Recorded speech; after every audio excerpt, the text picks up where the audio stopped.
أعوذ بالله من الشيطان الرجيم بسم الله الرحمن الرحيم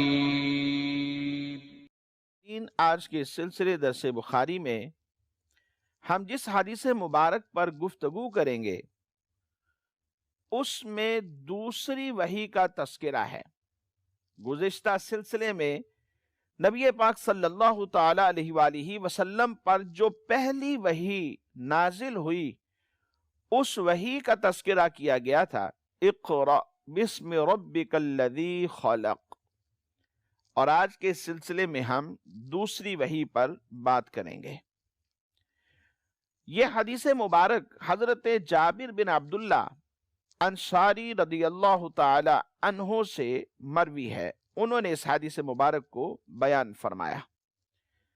حضرت جابر بن عبداللہ انصاری رضی اللہ تعالیٰ عنہ وہ صحابی ہیں جن سے نبی پاک صلی اللہ تعالی علیہ وآلہ وسلم کی کم و بیش 1540 حدیث روایت ہے۔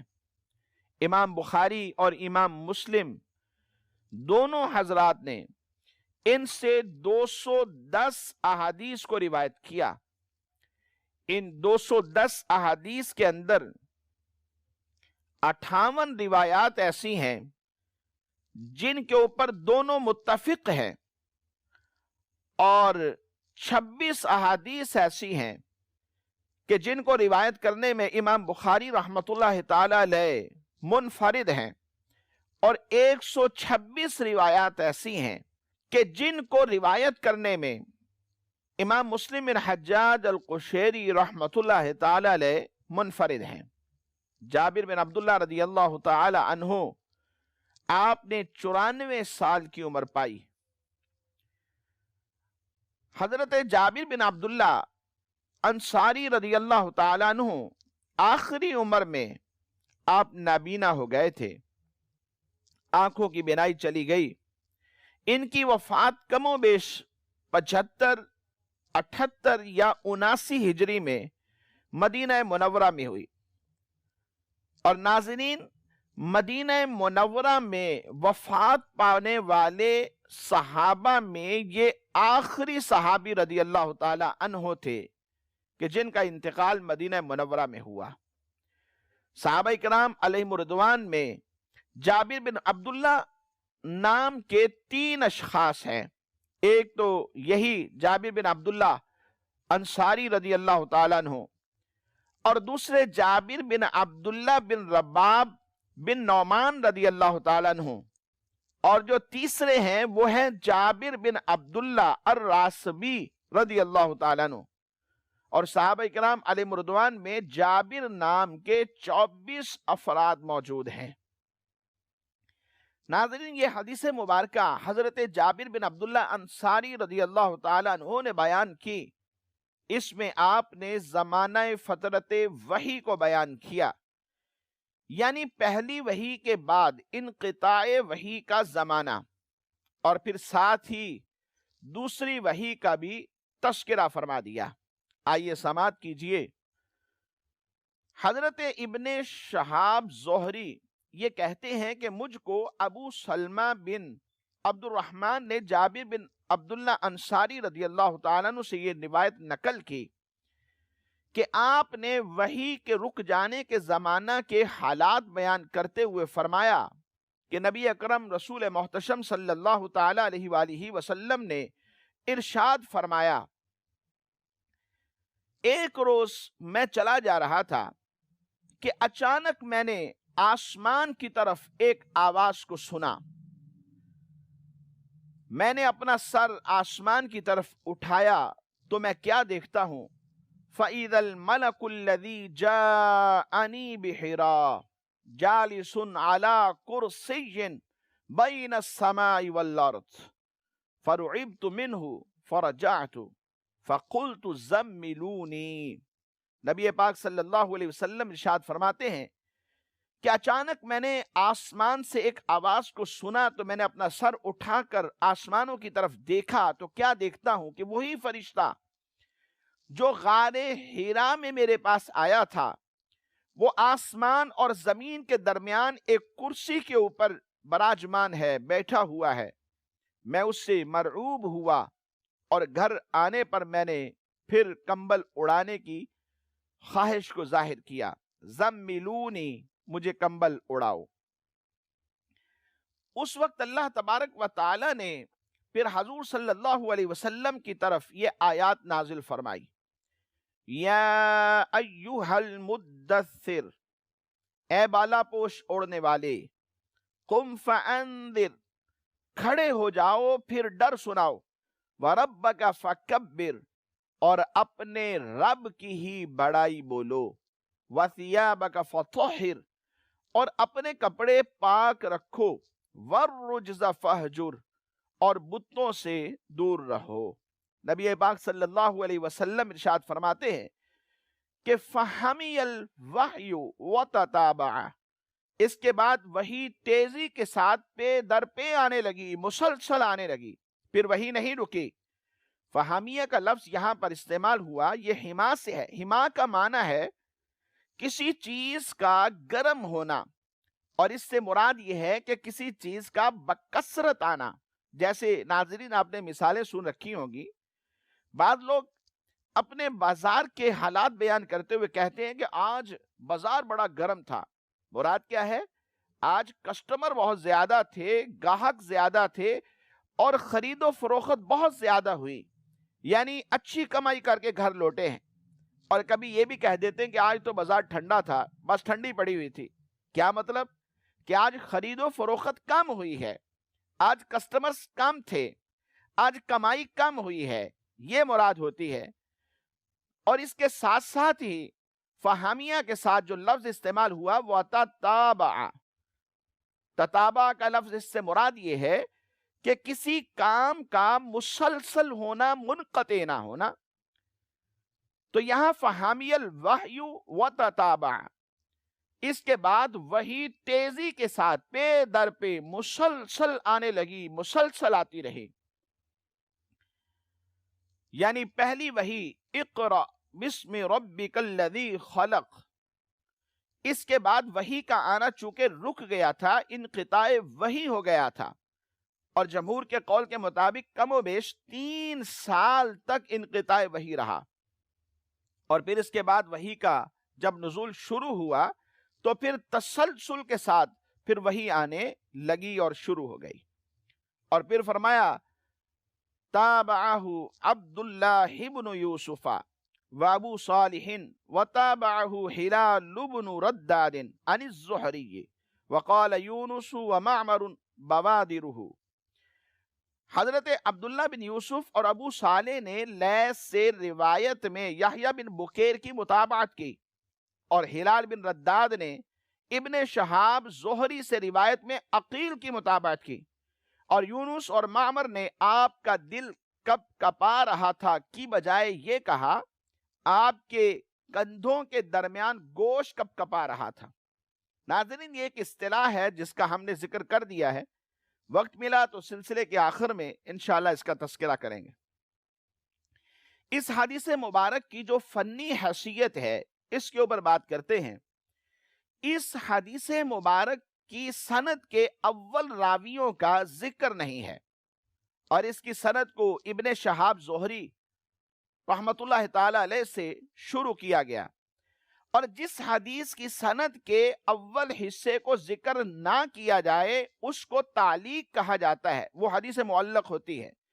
پہلے گزشتہ سلسلوں میں بھی اس کا ذکر گزر چکا ہے، اور امام بخاری رحمت اللہ تعالی علیہ جب تعلیق لے کر آتے ہیں کوئی ایسی حدیث جو معلق ہوتی ہے، تو ایسا نہیں ہے کہ آپ کو سند یاد نہیں ہوتی تھی یا آپ کو اس حدیث مبارک کی سند نہیں ملی، بلکہ ان کے نزدیک وہ حدیث مسند ہی ہوتی ہے، یا پھر ایسا بھی بعض دفعہ ہو سکتا ہے کہ سند پہلے گزر چکی ہو، جیسے انہوں نے حدیث نمبر 3 کے شروع میں کہا، وہ حدیث مبارک جو پہلی وہی جس کے اندر آنے کا تذکرہ ہے، اس کے شروع میں فرمایا کہ یحییٰ بن بکیر نے حدیث بیان کی، انہوں نے کہا کہ ہمیں لیث نے حدیث بیان کی، انہوں نے عقیل سے روایت کی، پھر کہا کہ ابن شہاب زہری نے یہ فرمایا۔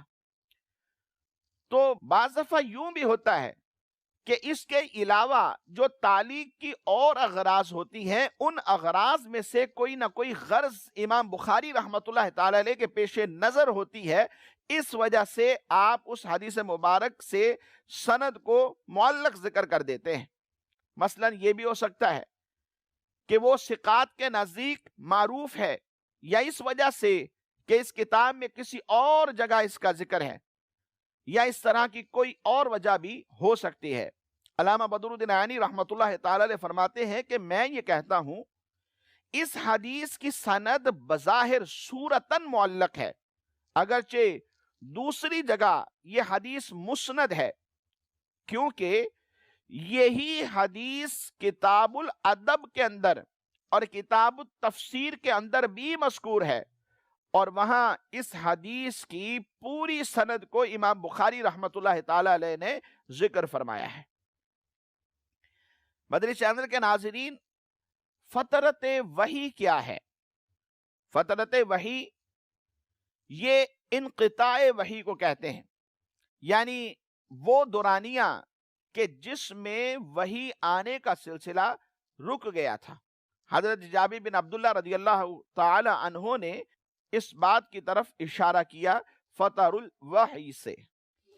اس کا زمانہ کتنا تھا؟ علماء اس معاملے میں مختلف ہے۔ کسی نے کہا کہ 40 دن تھے، بعضوں نے کہا کہ 6 مہینے کا وقت تھا، بعضوں نے یہ لکھا کہ 2.5 سال کا دورانیہ تھا، اور اکثریت کا قول یہ ہے کہ یہ 3 سال کا دورانیہ تھا۔ حافظ جلال الدین سیوطی رحمۃ اللہ تعالی علیہ لکھتے ہیں کہ امام احمد بن حنبل نے اپنی تاریخ میں شعبی سے روایت کیا کہ انقطاع وحی کی مدت 3 سال تھی، اور اسی پر امام ابن اسحاق کا جزم بھی ہے۔ اور حافظ شہاب الدین ابن حجر اسقلانی رحمۃ اللہ تعالی علیہ نے بھی اس حوالے سے ذکر فرمایا کہ تاریخ احمد بن حنبل میں شعبی سے روایت ہے کہ انقطاع وحی کی مدت 3 سال تھی، اور اسی پر امام ابن اسحاق کو اعتماد ہے۔ امام بیہقی نے یہ روایت کیا ہے کہ آپ کی نبوت کی جو ابتدا تھی اس میں سچے خواب جو آیا کرتے تھے اس کی مدت 6 ماہ تھی۔ اسی بنا پر آپ کی ولادت کے ماہ ربیع الاول سے 40 سال پورے ہونے کے بعد سچے خوابوں سے آپ کی نبوت کی ابتدا ہوئی۔ حضور نے اعلان نبوت فرمایا، اور بیداری میں وحی کی جو ابتدا ہے وہ رمضان المبارک میں ہوئی، اور فترت وحی کی 3 سالہ مدت جو اقرأ بسم ربک الذی خلق اور یا ایہا المدثر کے نزول کا درمیانی عرصہ بنتا ہے۔ اس سے یہ ہرگز مراد نہیں ہے کہ اس دوران آپ کے پاس جبرائیل امین علیہ السلام نہیں آیا کرتے تھے، بلکہ اس سے مراد یہ ہے کہ قرآنی وحی آنا رک گئی تھی۔ اور تاریخ احمد بن حنبل میں امام شعبی سے ہی روایت ہے کہ 40 سال کی مدت میں نبی پاک صلی اللہ علیہ وسلم نے اعلان نبوت فرمایا، اور پھر 3 سال تک حضرت اسرافیل علیہ السلام آپ کی نبوت کے ساتھ رہے، آپ کے پاس آتے جاتے رہے، اور ان کی زبان سے آپ پر قرآن پاک نازل نہیں ہوا، یعنی قرآنی وحی آنا رکی ہوئی تھی، اور وہ آپ کو تعلیم دیتے رہتے تھے۔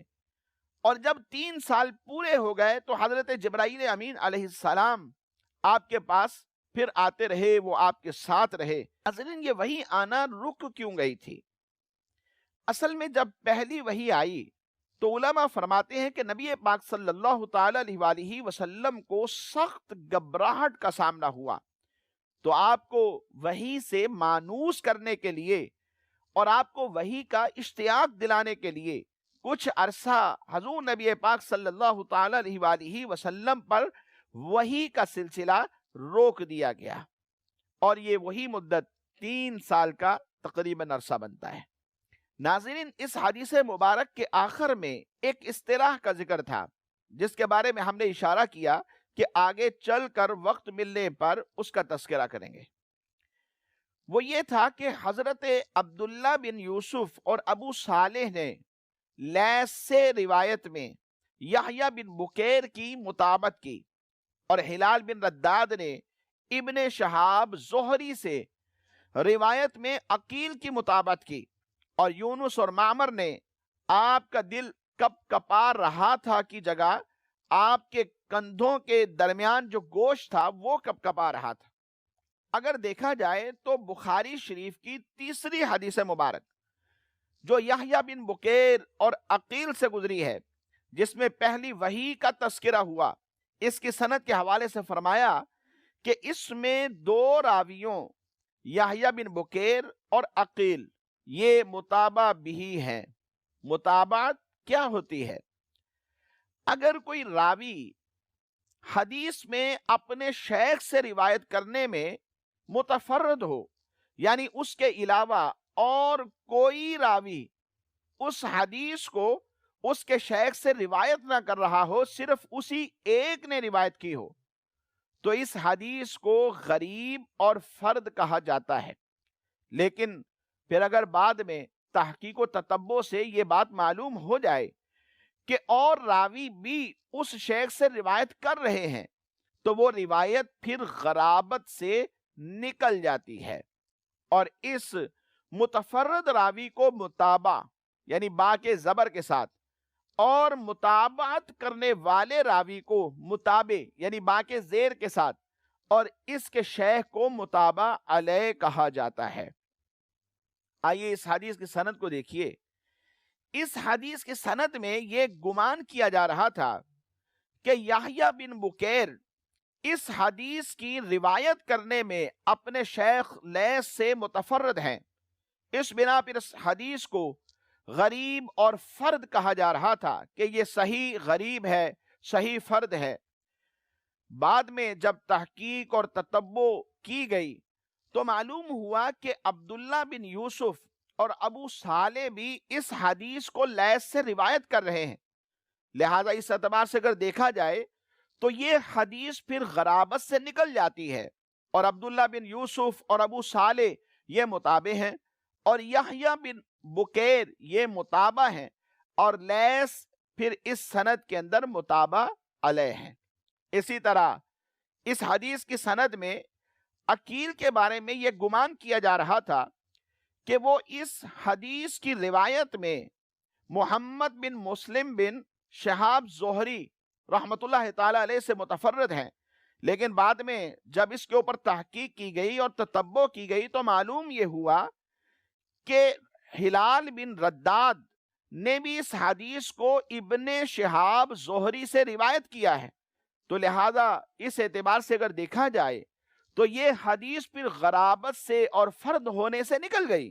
تو پھر اس اعتبار سے جب ہم دیکھتے ہیں تو پتہ یہ چلتا ہے کہ ہلال بن رداد یہ متابع ہیں، اور عقیل یہ متابع ہوئے، اور ابن شہاب زہری اس سند کے اندر متابع علیہ ہیں۔ ناظرین، یہ صرف ایک اصطلاح تھی جو آپ کے گوش گزار کر دی، ورنہ اس حدیث مبارک میں جو خاص چیزیں جن کے اوپر آج ہم نے کلام کیا، ایک تو فترت وحی کا زمانہ کہ یہ دورانیہ کتنا تھا جس میں نبی پاک صلی اللہ علیہ وسلم پر وحی کا انقطاع ہوا، اور یہ انقطاع وحی ہوا کیوں تھا۔